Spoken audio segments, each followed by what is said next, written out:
ammunition in the student's vehicle. The Post says the investigation is still ongoing, and the school said they will continue working with Rockland PD on next steps. In other news, a bill that aims to make health care more affordable for Mainers is getting serious pushback from one of the state's largest health systems. Our Doug Banks explains. It's intended to be impactful. Lawmakers are pushing a piece of legislation they say aims to lower health insurance costs and reduce healthcare barriers.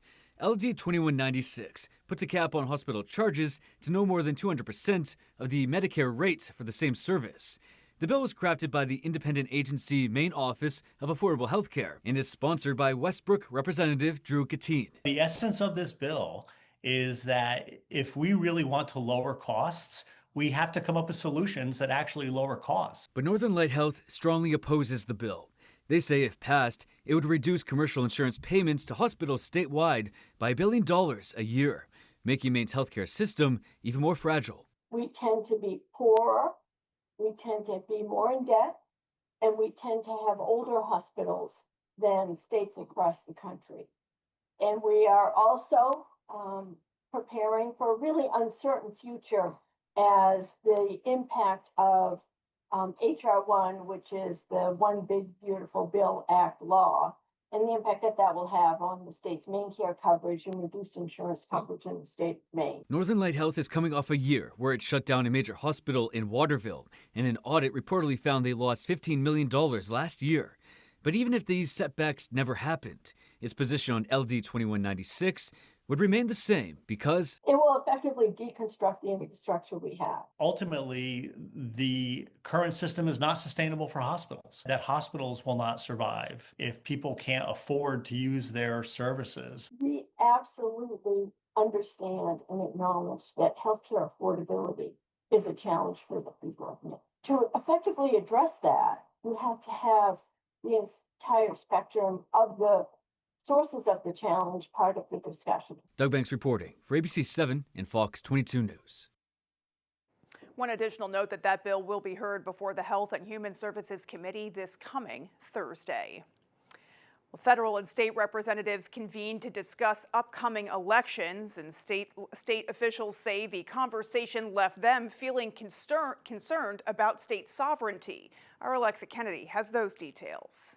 Wednesday, federal authorities from the Election Assistance Commission, FBI, DHS, and the DOJ convened on a routine call with state representatives from across the country to discuss the safety of the upcoming elections. On that call, Secretary of State Shenna Bellows asked whether the federal government would acknowledge that the states, not the feds, are in charge of elections. Bellows says in response, federal authorities would only say they don't plan to deploy ICE to polling locations arbitrarily. That response left state representatives questioning the federal government's intentions. The founders of our Constitution understood that the best safeguard from tyranny was to place this in the states and local election officials' hands. It is concerning that they can't acknowledge that Article 1 of the Constitution places the states, not the federal government, in charge of elections. Bellows says representatives are concerned that voters might be intimidated and refrain from showing up to vote should ICE be deployed to certain cities and states on Election Day. When asked to comment on state sovereignty over elections, DHS sent us the following statement, quote, ICE is not planning operations targeting polling locations. ICE conducts intelligence-driven targeted enforcement, and if an active public safety threat endangered a polling location, they may be arrested as a result of that targeted enforcement action. I walked away with some deep concerns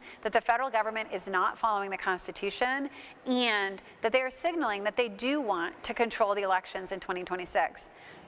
We won't let them.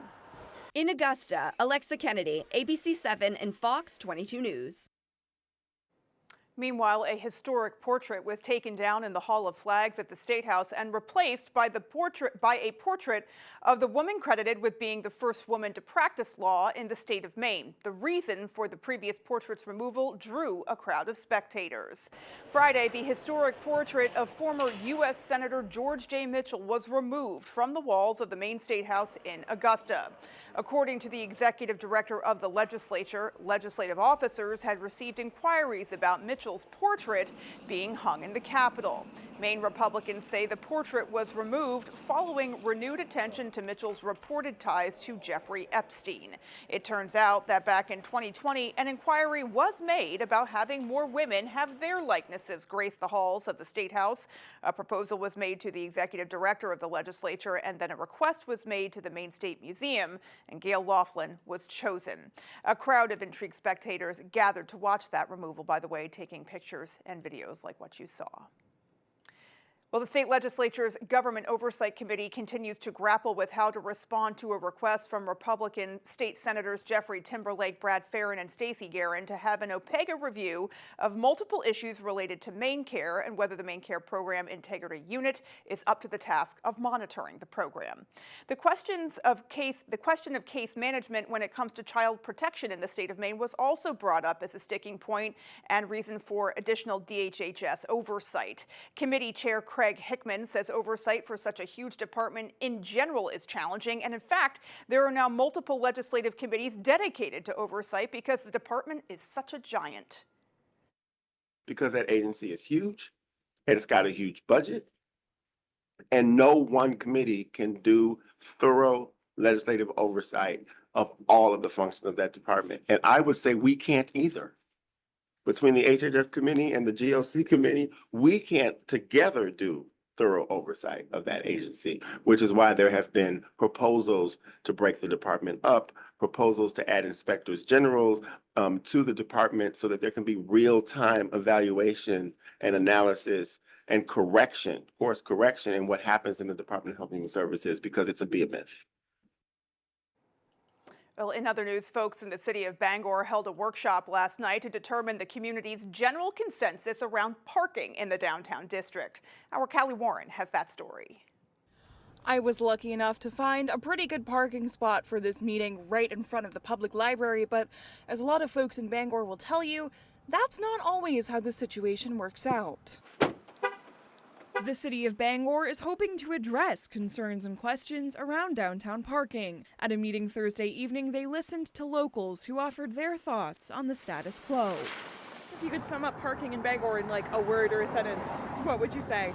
Not the worst, but not the best. I remember when parking was all just parallel parking, and then several years ago, they made it the diagonal parking, and I despise it because I can't see behind the person that I'm parking beside. So I always feel like it's a little tricky and my life might be on the line. Those on the city's planning board and parking committee say they often hear people express that there's a lack of parking in downtown Bangor. A lot of people like to park on the street, and I know that there's been a lot of frustration expressed with not being able to find parking along the street. But a study done last year revealed there's an excess of parking in the downtown district when all options, including parking garages and paid parking sites, are considered. Overall, they did find that we have more parking spaces than we have demand for. The city is working to collect and address safety and convenience concerns around parking. For information on how to submit your thoughts, visit this story on our website. We all want Bangor to succeed. Parking is just one component of that. In Bangor, Callie Warren, ABC 7 and Fox 22 News. And let's pause now for a first check of our forecast. Thank you, Beth. We got some partly cloudy skies out there for today. You can see clouds are increasing from the west, but it looks like there's snow on the radar. We've got plenty of high pressure in the area, so that's keeping any precipitation from reaching the ground. So still staying dry out there for today into tonight. We'll see some partly cloudy, the mostly clear skies, staying pretty clear here in the Bangor region overnight. But there is a cold front on the way for tomorrow, reaching us right around 2 to 3 o'clock for tomorrow, bringing chances for rain and some snow mixed in there, especially as you head further north with some slightly cooler temperatures. Our highs for tomorrow expected to be in the low 40s after being right around freezing for today. It is going to bring some wind, though. You'll see the winds slowly increase throughout the night, and then right before noon for tomorrow is when those winds will peak, gusting near 30 to 35 miles per hour. We can see some higher winds as you head further north as well. The winds will die down tomorrow night, but still staying breezy out there. But for now, the winds are light early on for tonight, but again, they'll pick up towards the early morning hours, and clouds will increase towards the early morning hours as well. Beth? Chase, thank you. Coming up on ABC 7 News at 6, President Trump is in talks with the Cuban government regarding the deadly boat shooting. We'll have those stories and much more as ABC 7 News at 6 continues. Hi, I'm Tony with TC Hafford Basement Systems.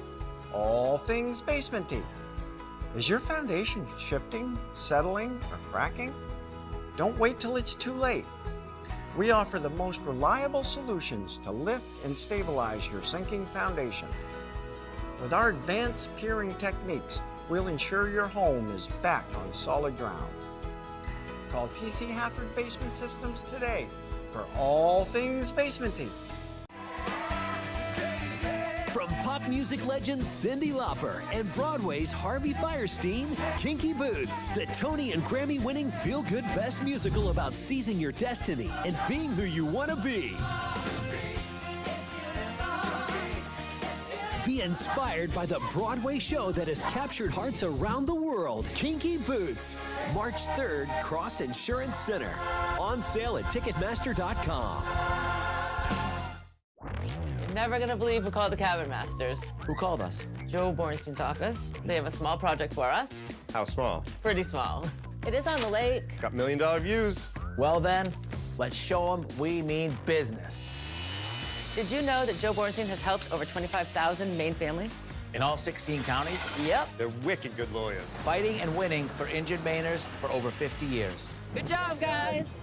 Nice. Injured Mainers know to call Joe. Good luck to the Hamden girls basketball team in the championship from Carpet One. Leo and Sons Auto Repair in Hamden proudly congratulates the Hamden girls basketball team on reaching the state championships. I'm a big believer in super beta prostate. You'll notice less urges to urinate, and you won't be getting up at night for so many bathroom trips. I wouldn't say it if I didn't truly believe it. You're watching ABC 7 Bangor.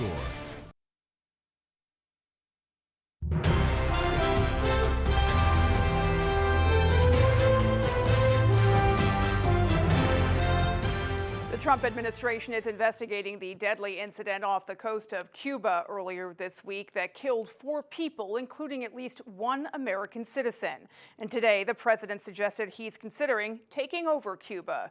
ABC's Christiane Cordero has the details from Washington. As U.S. officials begin their own fact-finding into the deadly incident off the coast of Cuba, today President Trump floated the idea of a future Cuba under U.S. control. We could very well end up having a friendly takeover of Cuba. Tension has been escalating between the two countries since January, when American troops captured Venezuelan President Nicolas Maduro. That U.S. intervention led to an energy crisis in Cuba, which previously received most of its oil from Venezuela. And then this week, Cuban officials claim a Florida-registered boat with 10 men tried to enter the island nation through its northern border, alleging the group was armed with the intent of spreading terrorism. 4 were killed in an alleged shootout, including at least 1 American citizen, according to U.S. officials. If our citizens were fired upon, boarded a Florida vessel, then those that are firing upon them could ultimately be charged with a crime. U.S. officials also confirm at least 1 of the 6 injured is an American citizen. Cuban officials have not yet responded to the president's friendly takeover remarks. Marco Rubio is dealing on it, and at a very high level. And, you know, they have no money, they have no oil, they have no food. And it's really right now a nation in deep trouble, and they want our help. Cuban authorities say they recovered assault rifles, handguns, Molotov cocktails, and bulletproof vests from the boat. In doing a separate investigation, U.S. officials say the Cuban government's account cannot be trusted. Christiane Cordero, ABC News, Washington. And still to come on ABC 7 News at 6, our Callie Warren is standing by live in Belfast to highlight the town's annual Ice Festival. And in sports, our Jack Webb and Max Sturm are standing by live from the Cross Insurance Center to highlight the Class B state championship game. Super exciting there. We'll have that story after the break. See that brand new Hyundai Santa Fe? Yeah. I only paid. Finish this bucket on your own. Enjoy your new car. Hyundai Getaway Sales Event. Lease an all-wheel drive Hyundai Tucson SE for $239 a month, or get 0% APR plus 0 payments for 90 days. Hurry in. Are you experiencing foot pain? Comfort Shoes & More has a team of experts trained in podorthics to help you find relief. They offer tailored fittings, shoe modifications, customized orthotics, and much more for the ordinary or the hard-to-fit foot. Discover the latest in functional and fashionable footwear for men and women from today's top brands: Hoka, Brooks, Keen, Merrell, and Ariat. From running to walking, casual or dress, they have it all. Take the drive to Newport for a sit-and fit to find your perfect fit. You and your feet will be glad you did. When people think Dunkin', they think of a big brand. But Dunkins are owned by families like mine, serving our Maine communities.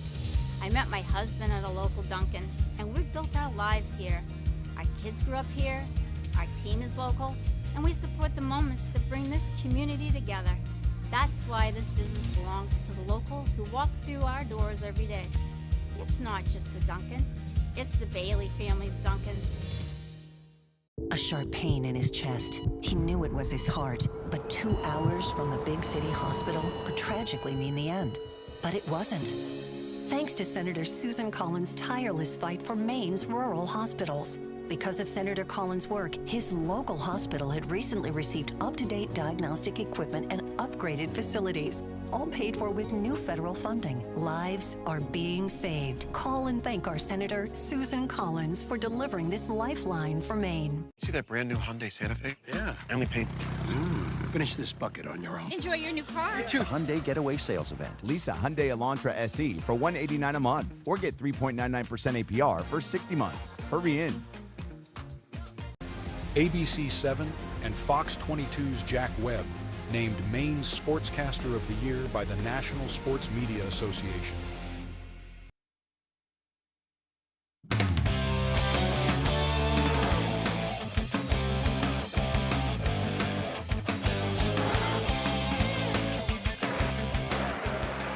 Welcome back in, everyone. I'm Jack Webb. That's Max Stern. We're coming to you from a rockin' Cross Insurance Center right here in Bangor. As we have the Lawrence Bulldogs taking on the Oceanside Mariners in the Class B Girls State Championship. But before we get to that, we've got some news out of Dexter we want to bring your way. If you can remember, back in the fall, Dexter Regional High School was a finalist for the T-Mobile Friday Night Light Sweepstakes. They received $75K towards upgrading their facilities as a reward for their placement. Well, that has since sparked a fundraiser by the school district to raise the rest of the money required to put lights in the field. The school is looking to raise roughly $250,000 for these renovations, which will include a multi-purpose synthetic turf field, a running track, an upgraded running track, new grandstands, and of course lights. Donors of at least $100 will be recognized on the donor recognition wall, while large contributors can sponsor a full light pole. To donate, visit AOS94.com or contact the school directly.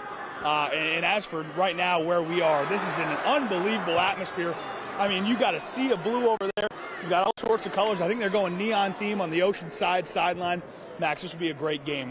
Provost versus Breen, two of the premier players in the state going at it. Yeah, not entirely familiar with Oceanside. Lawrence a little bit more so, but both of these teams definitely deserve to be here through who they've had to battle to get to this point. But I'm just more impressed by the crowds, to be totally honest with you.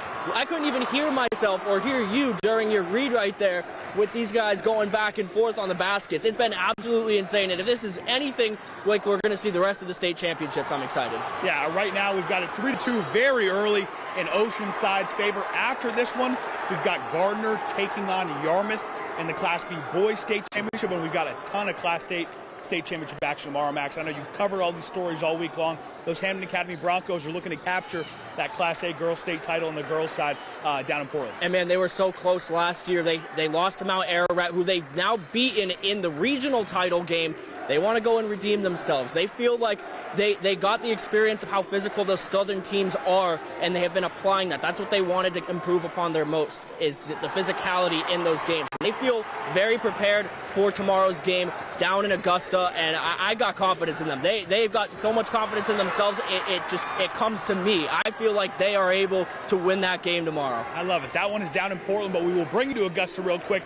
The rivals, PVHS and Mattinock, both in their separate state championship games tomorrow on the girls' side. PVHS for D, Madanalcook for C. You got a chance to go to Howland and check in. And we got a big bucket there from Oceanside. The vibe did you get from PVHS as they prepare for the Class D girls' state championship? They're in a similar spot to Hamden, except last year they did win it, so they know what it takes to win. And so they've got to go down and just play their game. They said it all week. We got to play our game, got to play our game. They've got the players to do it. They want to go 2 for 2 in the last 2 years. Madanalcook girls looking to go undefeated and capture that Class C girls state title tomorrow. As for now, we got some basketball to watch, and we got basketball to bring you later on at 10 and 11 on Fox and ABC. We hope to see you there. Tonight's weather is brought to you by Silva's Towing in Old Town, serving Penobscot County and beyond. All right, highs for today, just below freezing here in Bangor. Some of us did get above it as you head down into the southwestern portion of the state, with many of us in the low to mid 30s. But as you head a little bit further north today, even with a little bit of sunshine, many of us right around 30 or in the upper 20s, especially near Presque Isle, Holton out there for this afternoon. And for tonight, we're not going to see lows drop too much. Dew points right around 20, so that's what we'll be hanging out for the night. Even warmer along your coastline. You can still stay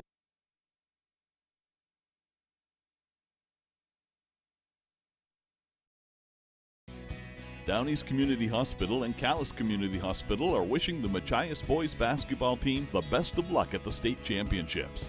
Your hard work, heart, and teamwork have made us all proud. Go Bulldogs! Bring home that title. You heard it was a hit. You heard it was a smash. A wonder. A phenomenon. An international sensation. But you haven't heard them.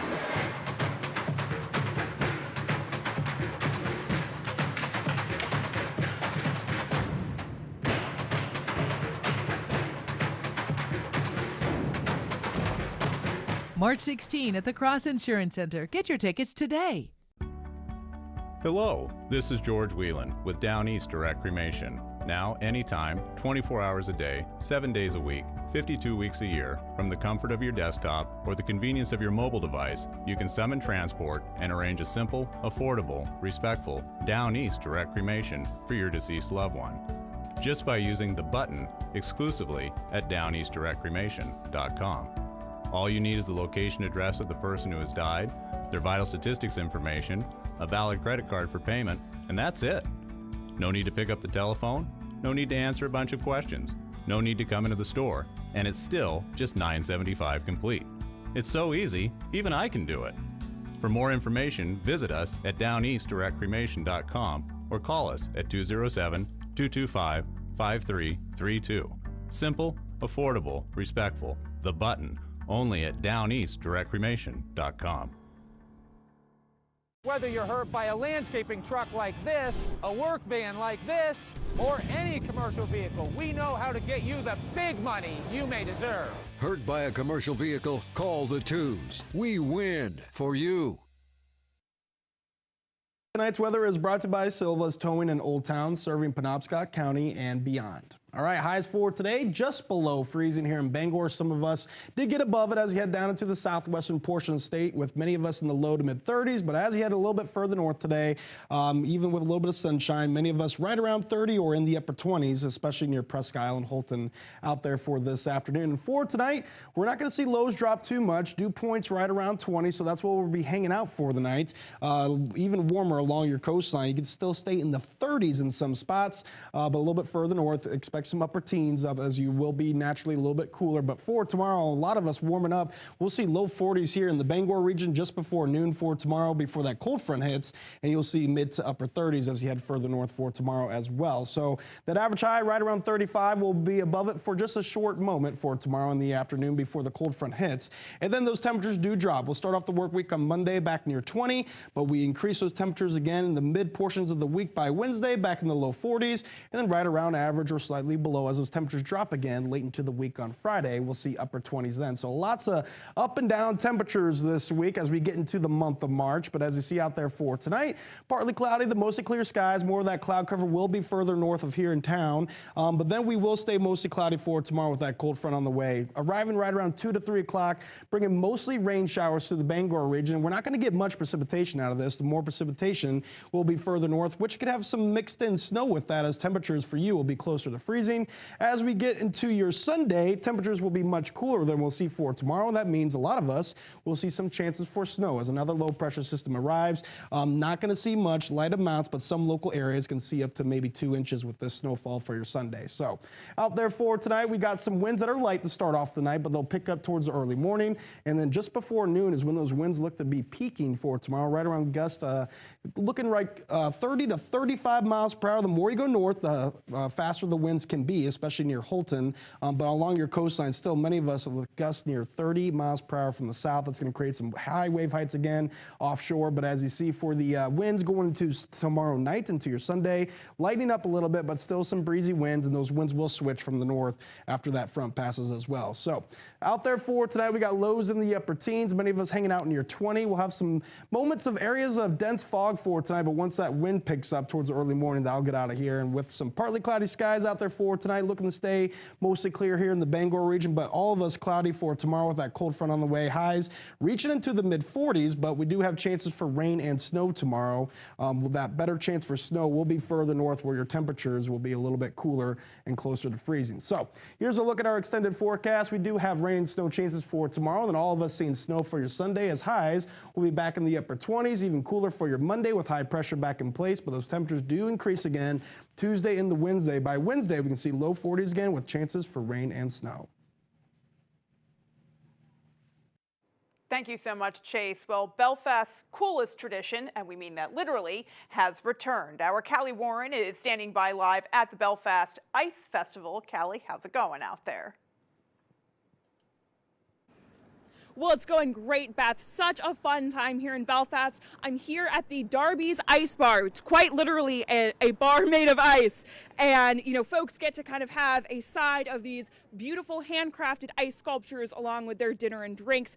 This ice bar was the first sculpture to go up this morning, handmade by New England artisans. The energy here tonight is palpable. Families walking around, all smiles here tonight. And even though it's right in the name, this festival is obviously very much about enjoying the rest of winter and having fun. The festival itself is really just starting to heat up. Tonight is the kickoff here, and all of these beautiful sculptures are going to be visible all weekend throughout town. For more information, you can visit ourtownbelfast.org. Those are the organizers of this ice festival here. So much to do this weekend for everyone of all ages, and we'll have even more information later this evening. Beth, back to you. Callie, looks great. Thank you so much. Well, after taking significant damage from the late 2023, early 2024 winter storms, plans on rebuilding Searsport's Pier are starting to come to fruition. There are several projects that town manager James Gilway says are being worked on. One includes rebuilding the seawall adjacent to the parking lot. He says it is fully funded through the Federal Emergency Management Agency and is expected to start in early spring. Another is a small inside portion of the wharf known as the Finger. That project is currently out to bid for an estimated $1.2 million. And expanding the marina facility, $2.4 million in funding for that has been provided by Senators Angus King and Susan Collins through congressionally directed spending. Some grants match others and so forth. Our ultimate goal is to have no cost to the taxpayer, but if we do, we have some preparation for that. Gilway says the pier sees a mix of activity between commercial and recreational use. He also says the pier is a launching point for those traveling from the mainland to surrounding islands. Well, a closed school in Orland has been reinvented and is flourishing as the reimagined hub of the community. The Orland Community Center used to be a pre-K through 8th grade school that closed in 2011. The building sat on the market for a couple of years. Then the town voted to convert it into a community center. Well, that community center is now a bustling hub of activity that contains multiple businesses. And the building also hosts multiple community events as well as programming for seniors. There's a fitness center that is owned and operated by the town, and there's even a primary health care facility. The center's director says he thinks it could be a good model for a lot of towns that are trying to figure out what to do with the school they inherited because maybe it closed down. This is our hub. This was our heartbeat of the town was when it was a school, and then when it closed down, unfortunately, we lost the school, but we turned it into something positive for the town. I hear stories a lot of times of what are we going to do with our building, and I mean, just come take a look and see. You can really be a self-sustaining building if you just have an open mind and see what can work. Well, looks like some great things going on there. The community center is self-sustaining, meaning it's not a tax burden for town residents, and Malenfant says the select board is also very supportive. And that's going to do it for us, folks. Take care and have a great night. Tonight, former President Bill Clinton testifies in the Jeffrey Epstein investigation. And will the U.S. strike Iran, and why? Plus, tracking 2 new storms possibly headed for the Northeast. More Americans turn to World News Tonight with David Muir, the #1 newscast in America. Washington County Community College is proud to cheer on the Machias boys basketball team as they head to the state championships. Your hard work, heart, and hustle inspire our entire community. We're behind you every step of the way. Play strong, play smart, and go Bulldogs. Are you experiencing foot pain? Comfort Shoes and More has a team of experts trained in podorthics. Judge Judy continues in a moment. And on the next Judge Judy. My opinion's the only one that counts. We went over immediately after it happened, and we tried to secure it at that time, and he refused to let us. Because it was 10:30 at night, and I had to be at work at 5 the next morning. We went the next day to try and take it down, and he refused because the news was there. The news actually had come to my house. I believe he staged it. My friend had seen one of the reporters there, and that's how that ball got rolling. It was an act of God. What they need to do is take responsibility for their actions. It's destroyed. Quit lying about certain things. No more trampoline. Them moving back to California. I probably shouldn't say. And leave my state.